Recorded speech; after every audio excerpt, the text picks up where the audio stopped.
तो बच्चों आज हम पढ़ रहे हैं आपकी फर्स्ट फ्लाइट बुक का चैप्टर नंबर 4 का पार्ट 2, जिसमें हम करेंगे क्वेश्चन आंसर्स और चैप्टर का नाम है from the diary of Anne Frank. तो चलिए देखते हैं इसके question answers. What makes writing in a diary a strange experience for Anne Frank, यानी डायरी के अंदर लिखना एनी फ्रैंक के लिए एक अजीब और विचित्र अनुभव कैसे था। Writing in a diary was a strange experience for Anne Frank. She never had diary, उसके पास पहले कभी भी कोई डायरी नहीं रही थी, इसलिए ये अनुभव उसके लिए विचित्र था, अजीब था।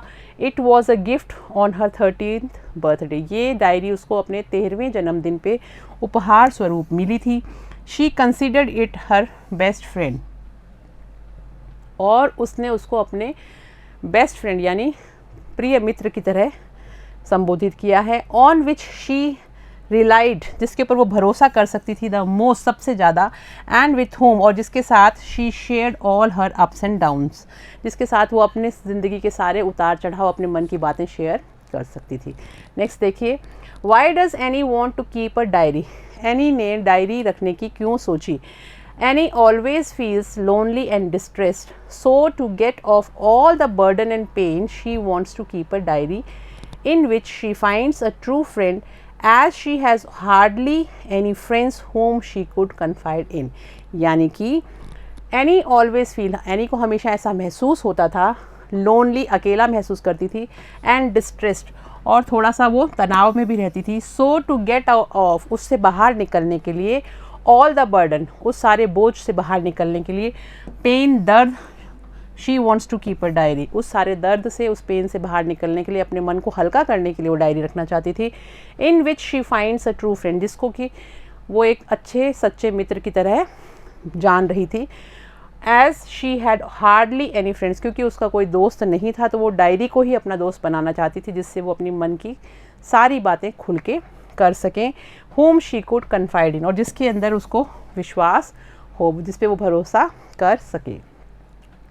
Y did Anne think she could confide more in her diary than in people, Anne को ऐसा क्यों लगता है कि वो लोगों से ज़्यादा अपनी डायरी के ऊपर विश्वास कर सकती है, उसको अपना हर चीज़ को शेयर करने वाला मान सकती है।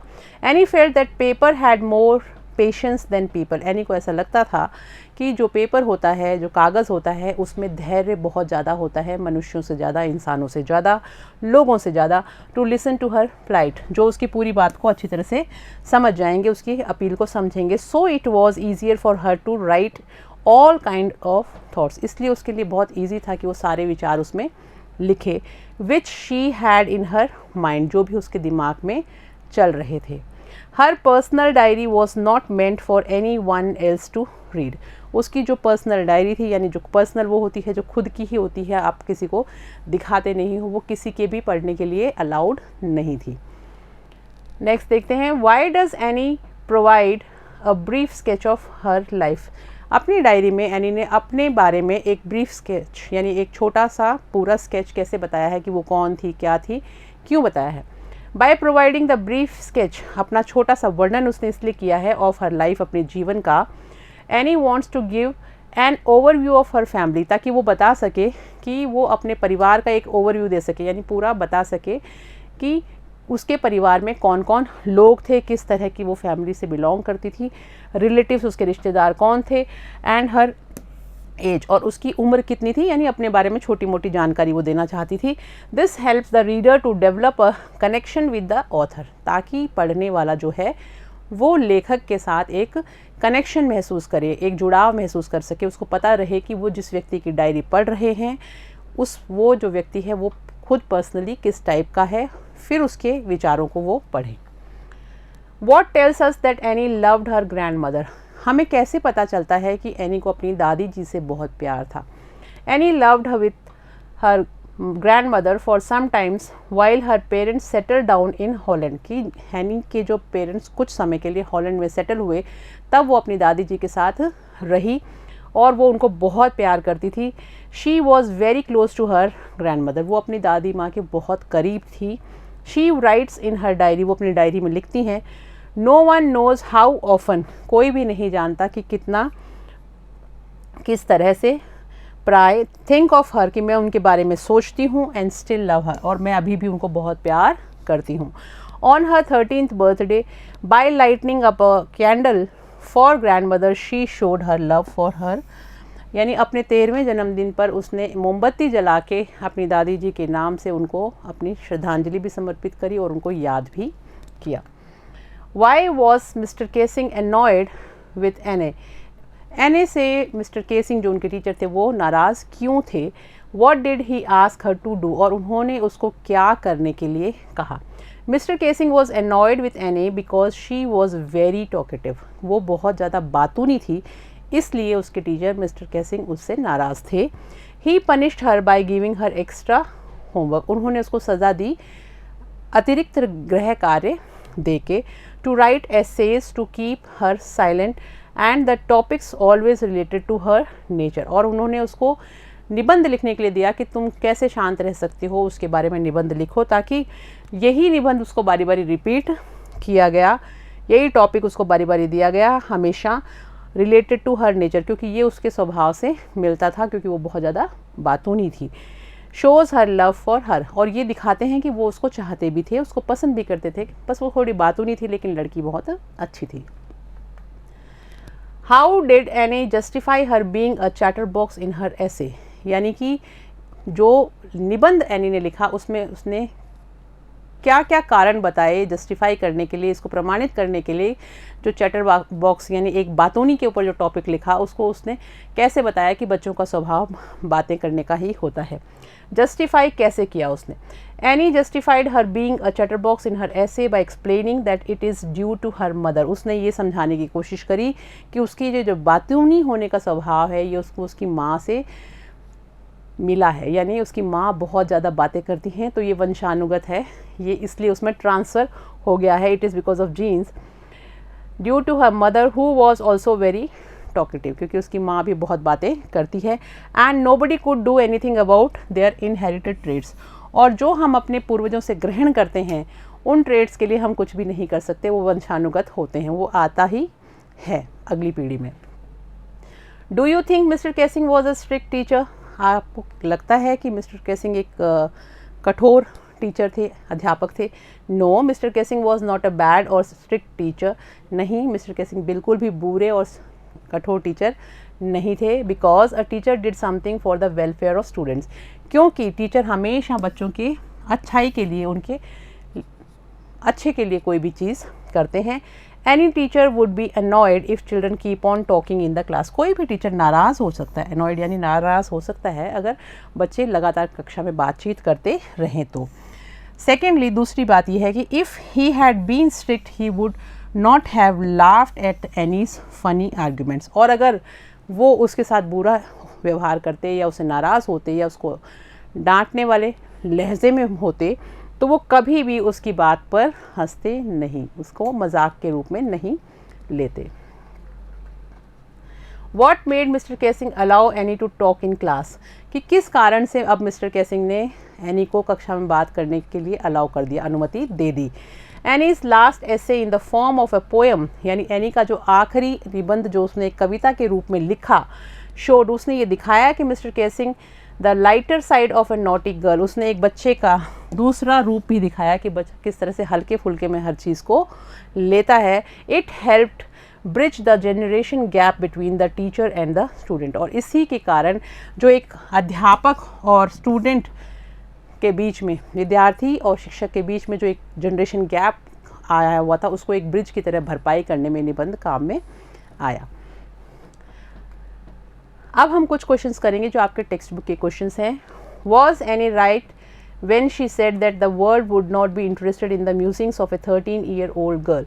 ऐसा जो हमारी एनी है वो ये क्यों कहती है, क्या वो सही है इस बात को कहने में कि कोई भी मेरे 13 साल की बच्ची के डायरी में क्यों इंटरेस्ट रखेगा कि उसने अपने इसमें क्या चीज़ें लिख रखे हैं. Yes, any was right in saying so. हाँ बिल्कुल, एनी ऐसा जो सोच रही है वो सही है. बिकॉज क्योंकि people are generally interested in, क्योंकि जो लोग हैं वो ज़्यादातर रुचि रखते हैं पढ़ने में, इन रीडिंग अबाउट ग्रेट मैन, महान लोगों के बारे में पढ़ने में रुचि रखते हैं. They not to be interested in a teenager's diary. एक युवावस्था की बच्ची की डायरी में वो इंटरेस्ट क्यों दिखाएंगे, तो उसका सोचना सही था कि उसकी डायरी को कौन पढ़ेगा।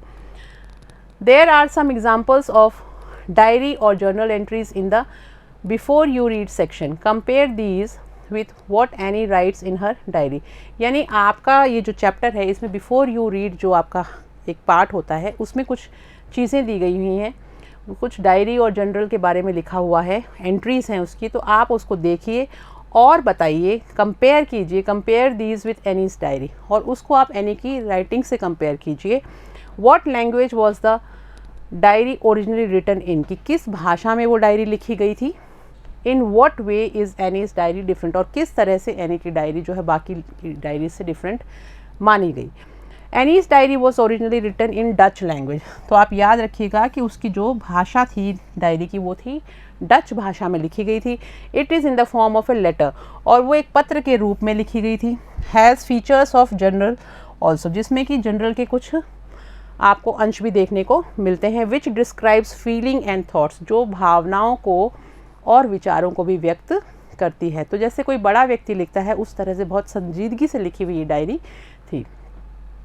Y does Anne need to give a brief sketch about her family, Anne को क्या ज़रूरत थी अपने परिवार के बारे में एक छोटा सा संक्षिप्त टिप्पणी करने में के लिए, जो उसने लिखी, बताना चाहा कि डायरी शुरू करने से पहले जो उसने लिखा था उसकी कहाँ ज़रूरत थी, क्यों लिखा उसने ऐसा। Does she treat Kitty as an insider और एन आउटसाइडर, किटी जो उसने अपनी डायरी का नाम दिया था उसको उसने आंतरिक माना है या बाहरी माना है। Anne needs to give a brief sketch about her family, Anne को ज़रूरत पड़ी अपने परिवार के बारे में छोटा सा नोट लिखने की। बिकॉज शी थिंक्स, क्योंकि उसको ऐसा लगता था that no one can understand the word of her stories to her friend, कि कोई भी जो अपनी वो दोस्त को जो भी लिख रही है डायरी में लिख रही है वो नहीं समझ पाएगा किटी विदाउट इट, इसके बारे में वो नहीं समझ पाएगा जो भी उसने अपनी डायरी जिसको उसने नाम किटी दिया था उसमें लिखा। Kitty was name given to her diary, और किटी जो था वो नाम था जो उसने अपनी डायरी को दिया था क्योंकि वो उसको एक दोस्त के रूप में मानती थी। She treats Kitty as an insider, वो उसको अपना आंतरिक रूप ही मानती थी कि उसमें वो अपने मन की बात लिखती थी। She treats Kitty as close friend, उसको वो एक अपने बहुत ही घनिष्ठ मित्र के रूप में बताती है। एंड कन्फाइड्स इन हर, और उसमें भरोसा भी करती है, विश्वास भी करती है। To get all kinds of thing out of her chest, उस पर वो इतना ज़्यादा विश्वास करती है कि उसमें वो अपनी सब बातें लिख सकती है और अपने मन का बोझ हल्का कर सकती है। How does Anne feel about her father, her grandmother, Mr Kuipers and Mr Keesing, what do these tell you about her, यानी हाउ डज यानी कैसे जो एनी है वो महसूस करती है अपने पिता के बारे में, अपनी दादी जी के बारे में, मिस्टर क्यूपरस जो उसके टीचर हैं और मिस्टर केसिंग वो भी उसके टीचर हैं, उनके बारे में। What do these tell us about her, और इससे उसके व्यवहार के बारे में हमें क्या पता चलता है। Any feels her father was the most adorable person, अपने पिताजी के लिए वो कहते हैं कि वो दुनिया के सबसे ज़्यादा प्यार करने वाले पिता थे। हर ग्रैंड मदर वॉज अफेक्शनेट, उसकी जो ग्रैंड मदर थी वो बहुत ज़्यादा स्नेही थी। And Mr Kuipers was attached to her, और मिसेस क्यूपरस जो हैं वो उसके साथ जुड़ाव महसूस करती थी। And Mr Keesing was old fashion, और मिस्टर केसिंग जो थे वो पुराने फैशन के दिखाई देते थे। All this tell us about her that she was affectionate, intelligent and chatterbox, और इन सब चीज़ों से हमें पता चलता है कि वो बहुत ही प्यार करने वाली, बुद्धिमान और बहुत ज़्यादा बातें करने वाली यानी बातूनी लड़की थी। तो बच्चों हमने देखा कि ये जो क्वेश्चन आंसर्स हैं ये आपके यहाँ तक कंप्लीट हो चुके हैं। अब हम मिलेंगे नेक्स्ट क्लास में नेक्स्ट चैप्टर के साथ में, तब तक आप लोग पढ़ते रहिए। Thank you.